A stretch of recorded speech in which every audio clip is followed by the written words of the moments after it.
মাম্মা না হয় আমাদের কথা মনে রেখে এখানে আসেনি, কিন্তু আমাদের তো মনে আছে।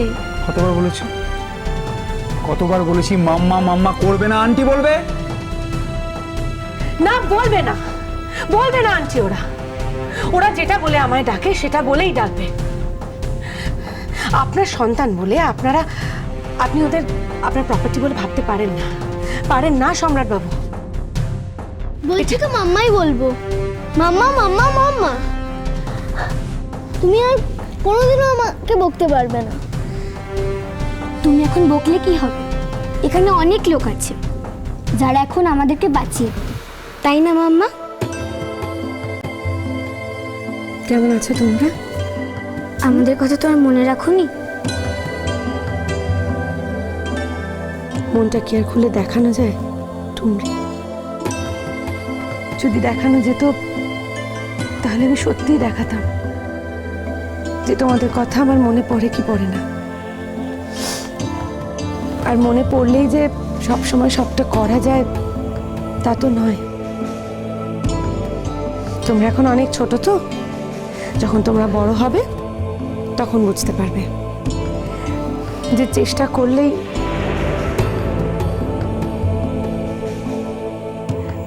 সম্রাটদা, আমাদের বাড়িতে আসলে কি হয়েছিল?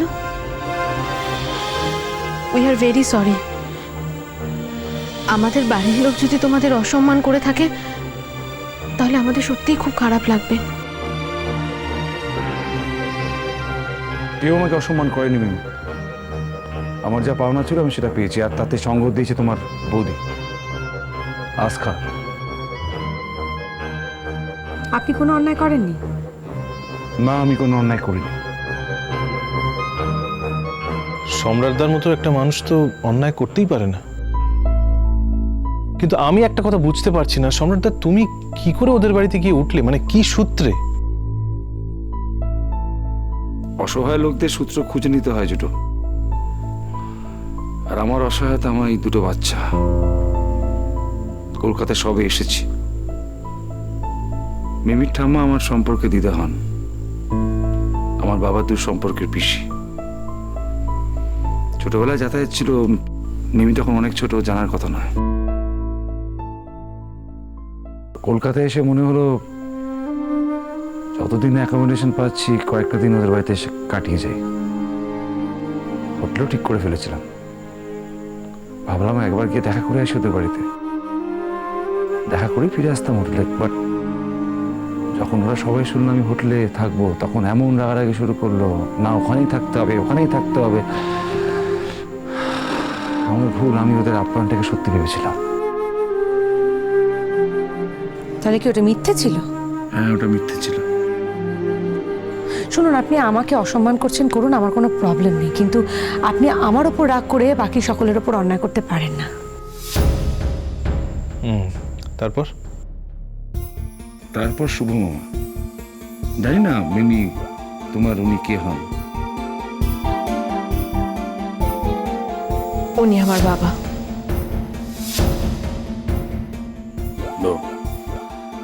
তা শুভ মামা আমাকে আকার ইঙ্গিতে বুঝিয়ে দিল যে আমার ওই বাচ্চা কাচ্চা নিয়ে ওদের বাড়িতে ঘিরে বসাটা উনি ঠিক পছন্দ করছেন না। সেই মতো আমি একটা ফ্ল্যাট ভাড়াও নিয়ে নিয়েছিলাম। চলেই যাচ্ছিলাম পুজোর কয়েকটা দিন আগে। ভাবলাম সবার জন্য একটু শপিং করি, কেনাকাটা করি, সবার জন্য জামা কাপড়। টাকা ধরে দিলে তো আর কেউ নেবে না, তাই সবার জন্য জামা কাপড় কিনেছিলাম, সবাইকে গিফট কিনবে। এত কাণ্ড ঘটে গেছে, আমরা সত্যিই কিছু জানি না। আমরা ওই সময় ওই বাড়িতে যাইনি। তারপর না, ওই পর্যন্ত তো ঠিক ছিল, কিন্তু তারপর আমাদের বৌদি ভাইয়ের সঙ্গে তোমার গন্ডগোলটা লাগলো কিভাবে? উনি আমার জন্য একটা লাল শাড়ি কিনে নিয়ে এসেছিলেন। সাদা থান পরে দিনরাত্রি চোখের সামনে ঘুরতে দেখছেন, তা সত্ত্বেও ওনার মনে হয়েছিল যে আমি সাদা থানটা ছেড়ে একটা লাল শাড়ি পরে ওনার সামনে এসে দাঁড়াবো। তারপর তো তাহলে বাড়িতে সাংঘাতিক কাণ্ড ঘটেছিল। ট্রুলি স্পিকিং, জুটো আর মিমি, ওর সঙ্গে কথা বলে আমার মনে হয়েছিল যে হয়তো ওকে জোর করে নিয়মের মধ্যে ঢুকিয়ে দেওয়া হয়েছে, সবকিছু চাপানো হচ্ছে ওর উপর। উনি অ্যাকচুয়ালি ওরকম নন, উনি ভেতরে ভেতরে রঙিন, উনি রঙিন থাকতে চান, জীবনটাকে উপভোগ করতে চান, কিন্তু maybe I was wrong. At least এটা উনি আমাকে বুঝিয়েছিলেন যত্ন করে, আমি সেটাই বুঝেছিলাম। তারপর যখন সময় হলো, ব্যাস 360 ডিগ্রি উনি ঘুরে গেলেন, যেমন হয় আর কি। কিচ্ছু যেমন হয় না। যেমন হয় মানেটা কি? আপনি চাইলে ওই বাড়িটা ছেড়ে একটা অ্যাপার্টমেন্ট ভাড়া নিয়ে চলে আসতে পারতেন, কিন্তু আমি পারতাম না। আমাকে ওই বাড়িটার মধ্যে কিন্তু থাকতে হতো সম্রাটবাবু। কেন তুমি আমাদের বাড়িতে থাকতে পারবে না? তুমি থাকলে কি বাবাই রাগ করতো বলো? যতদিন বাবাই তোমাদের বাড়িতে ছিল কত ভালো মুডে ছিল, কত এসে এসে কথা বলতো।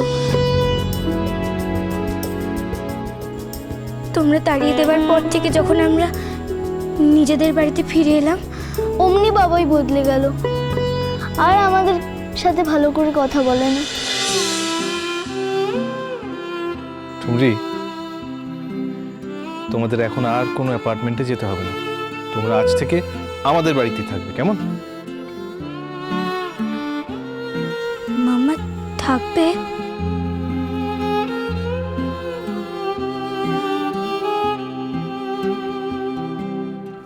ঠুমরি, আজ থেকেই তো মাম্মাকে এখানে রাখতে পারবো না।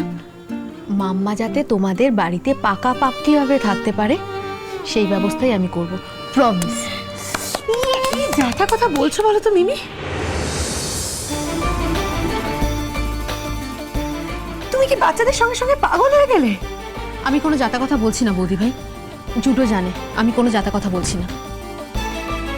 প্লিজ প্লিজ, তুমি আর কাউকে বদার করো না, আর প্লিজ আমাকে এভাবে ছোট করো না প্লিজ। মিমি, তুমি একটু ওনাকে বলে দাও যে ছোট শুধু উনি একাই হননি, অন্যেও ছোট হয়। উনি তো শুধুমাত্র নিজেরটুকুই বোঝেন, এটাই ওনার অভ্যেস। হ্যাঁ, বাহ, অসাধারণ। তোমাদের বৌদি এতদিনে আমার অভ্যেসটাও জেনে গেছে। ওয়ান্ডারফুল। মিমি প্লিজ একটু বলে দেবে যে আমি ওনার কোনো অভ্যেস জানি না, ওনার কোনো অভ্যেস জানার কোনো ইচ্ছেও আমার নেই। আমি যেটুকু দেখেছি আমি সেটুকু জানি। প্লিজ বৌদি ভাই, তোমরা নিজেদের মতো কথাগুলো বলে নাও না। তোমরা যখন সামনাসামনি আছো তাহলে সামনাসামনি ঝগড়াটা করে নাও, আমাকে কেন মাঝখানে টানছো? আমি তোমাদের কথা মনেও রাখতে পারবো না, মনে করে বলতেও পারবো না, ব্যাস। বৌদি ভাই, তোমরা বাচ্চাদের মতো ঝগড়াঝাটি করছো। জুডো, শোনো না, আমি বলছি যে তুমি যে খাবারের প্রিপারেশন রান্না করবে বলেছিলে, চলো যে খাবারের খাবার খাবার। ও হ্যাঁ হ্যাঁ, চলো চলো চলো চলো, আমি ভুলেই গেছিলাম এত কথার মধ্যে। চলো। হ্যাঁ, এখন ওরা একটু ঝগড়া থামিয়ে ভাব করুক। ওরা তো বড়, তাই আমাদের সামনে কথা বলতে লজ্জা পাবে। চল ভাই। আর যদি ভাবনা হয়, যদি আরো ঝগড়া হয়, যদি মাম্মা চলে যায়, ইস, চলে গেলেই হলো। মাম্মা যদি আমাদেরকে না বলে যায়, তাহলে কিন্তু আমি মাম্মার সাথে আর কখনো কথা বলবো না। আরে মিমি চলো, এই টপ্পা ঠুমরি, আয় আয় তোরা, আয় ভেতরে আয়, আয় আয় আয় আয়, চল চল ভেতরে চল।